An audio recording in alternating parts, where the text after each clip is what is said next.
आज का टॉपिक है क्लासिकल मनी डिमांड फंक्शन।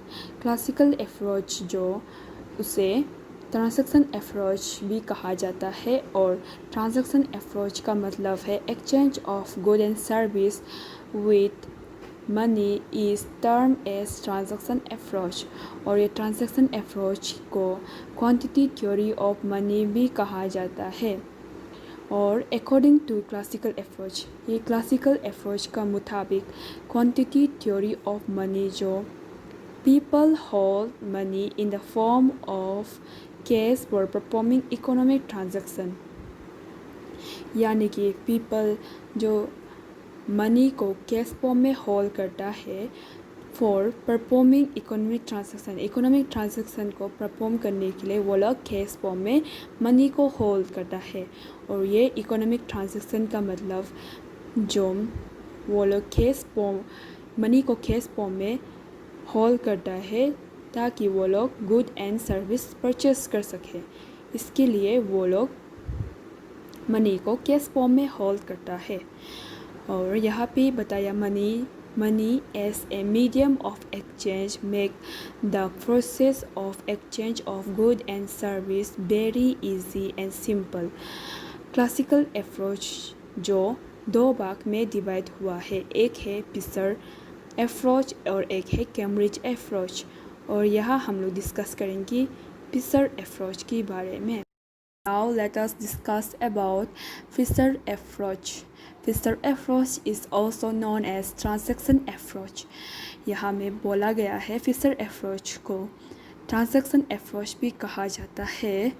और क्लासिकल इकोनॉमिक्स का मुताबिक डिमांड फॉर मनी का डिमांड जो इकोनॉमी में मेनली डिपेंड होता है लेवल ऑफ ट्रांजैक्शन में। यहाँ यानी कि according to the classical economics demand for money in an economy depend mainly on the level of transaction. यहाँ में क्लियर से बताया गया है कि क्लासिकल इकोनॉमिक्स का मुताबिक डिमांड फॉर मनी जो मनी का डिमांड होता है वो मेनली डिपेंड होता है लेवल ऑफ ट्रांजैक्शन में। और अकॉर्डिंग टू फिशर, ये फिशर अप्रोच को case transaction of approach of quantity theory of money भी कहा जाता है। सो आप क्वेश्चन कभी कभार ऐसा पूछने से आप कंफ्यूज मत होना। सो पिसर का मुताबिक money is demand for cash transaction of good and services. Fisher का मुताबिक मनी जो डिमांड करता है cash transaction of good and service के लिए। और पिसर ने ये क्वांटिटी थ्योरी ऑफ मनी को उसका बुक में पब्लिश किया था इन 1911 में। और बुक का नाम था परचेसिंग पावर ऑफ मनी। और पिसर ने ये चीज़ को वो एक्सप्रेस किया इक्वेशन का फॉर्म में। और ये रहा इसका question, M B equal to P T. M का मतलब है मनी इन सर्कुलेशन, बी का मतलब है velocity of money in circulation, P का मतलब है प्राइस, टी का मतलब है टोटल ट्रांजैक्शन। यहाँ में वेलोसिटी ऑफ मनी का मतलब वो होता है जो जितनी स्पीड से मनी आता है और जितना स्पीड से मनी जाता है उसे कहते हैं velocity of money in circulation. SMB is represented as supply side whereas PT represent as demand side। यहाँ में बोला है MB जो सप्लाई साइड को रिप्रेजेंट करता है और PT जो डिमांड साइड को रिप्रेजेंट करता है। Supply side is equal to demand side, इसका मतलब सप्लाई साइड जो डिमांड साइड से इक्वल होता है। And demand for money will be dependent upon the value of transaction to be undertaken। यहाँ में कहा है डिमांड फॉर मनी जो वैल्यू ऑफ ट्रांजैक्शन में डिपेंड करेगा। एंड ट्रांजैक्शन डिमांड जो कंस्टेंट प्रोपोर्शन ऑफ इनकम होता है और पर्सन ऑफ फुल एम्प्लॉयमेंट होता है। सो अभी इसका असम्पशन देखिएगा। B is constant because it is determined by institutional factor. Institution factor का मतलब होता है रूल एंड रेगुलेशन जो इम्पोज करता है, तो इसमें डिपेंड करता है V जो, और B हमेशा constant होता है। और सेकेंड जो है वहाँ पे हमेशा फुल एम्प्लॉयमेंट ऑफ रिसोर्स होगा according to the Fisher approach. और मनी इज़ एक्सोजेनियसली डिटरमाइन, मतलब मनी जो इंडिपेंडेंटली डिटरमाइन करता है। और T is constant because the amount of resources and technology is given। B जो हमेशा constant होगा क्योंकि जो resources, जितना resources यूज़ कर रहे और टेक्नोलॉजी कर रहे उसको गिवन होगा, इसके लिए T जो constant होगा। और फिर B is independent of change in MPT। और 6 में money supply is autonomous of change in price level. Autonomous का मतलब इम्पैक्ट भी आप कह सकते हो, यानी कि money supply is autonomous of change in price level. Money supply जो चेंज इन प्राइस लेवल में इम्पैक्ट करता है, और that is money supply is not affected by price level, यानी कि मनी सप्लाई जो प्राइस लेवल में कोई इफ़ेक्ट नहीं करता है। Also change in money supply proceed price change. यहाँ में कहा है कि अगर मनी सप्लाई चेंज होगा तो प्राइस भी चेंज होगा, ऐसा कहा गया है 6 पॉइंट में। फिर consider both final and intermediate good. यहाँ में बोथ फाइनल और इंटरमीडिएट गुड को कंसीडर करता है, ऐसा एजम्पशन किया है फिशर ने। जो फिशर ने MB = VT का जो इक्वेशन दिया था उसको ये फॉर्म में भी एक्सप्रेस कर सकते हैं।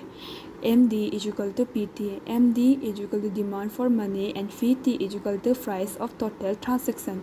यहाँ में फिशर ने कहा है जो ratio of the level of demand for money और द लेवल ऑफ ट्रांजेक्शन जो हमेशा फिक्स होगा, और इसका मतलब है डिमांड फॉर मनी जो फिक्स होके होगा और पॉजिटिव रिलेशनशिप होगा नेशनल इनकम के साथ।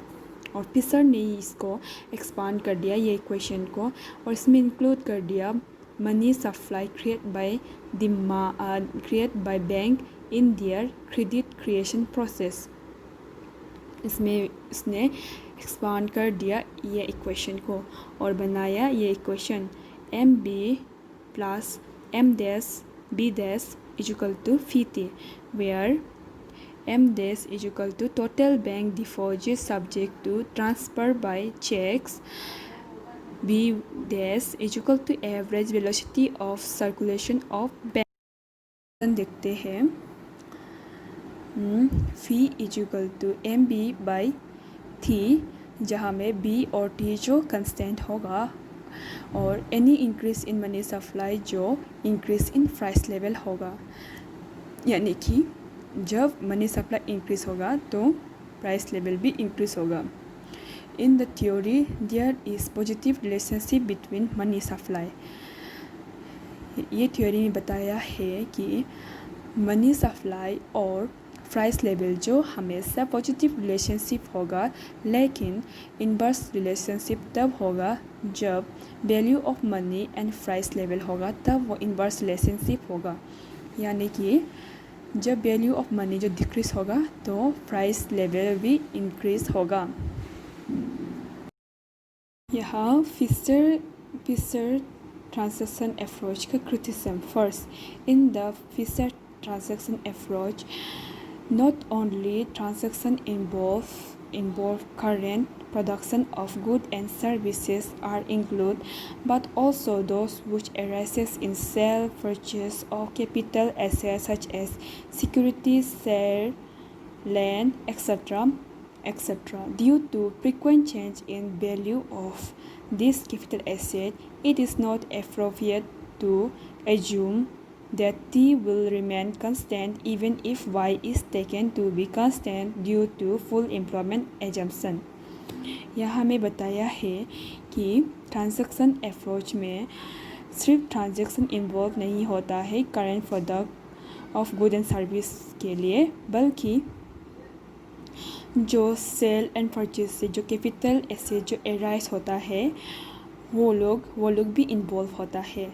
इसका वजह से जो फ्रीक्वेंट चेंज होता है ये सब वैल्यू का जो वैल्यू सिक्योरिटी शेयर लैंड ये सब वैल्यू का जो कैपिटल एसेट जो फ्रीक्वेंटली चेंज होने के कारण हम लोग थी को कंस्टेंट नहीं बोल सकता है, जबकि यहाँ पे वाई जो इनकम जो कंस्टेंट होगा क्योंकि वहाँ पे फुल एम्प्लॉयमेंट एजम्पशन था, इसके लिए वाई जो कंस्टेंट होगा।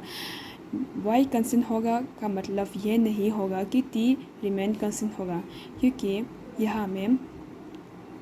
यहाँ में जो फ्रीक्वेंट चेंज होता है कैपिटल एसेट में ये सब का सिक्योरिटी शेयर बॉन्ड का वो लोग का वजह से टी कंस्टेंट नहीं होगा। ये एक इसका क्रिटिसिज्म है। देखिए second criticism. The second problem, which is based in Fisher approach, is that it is difficult to define.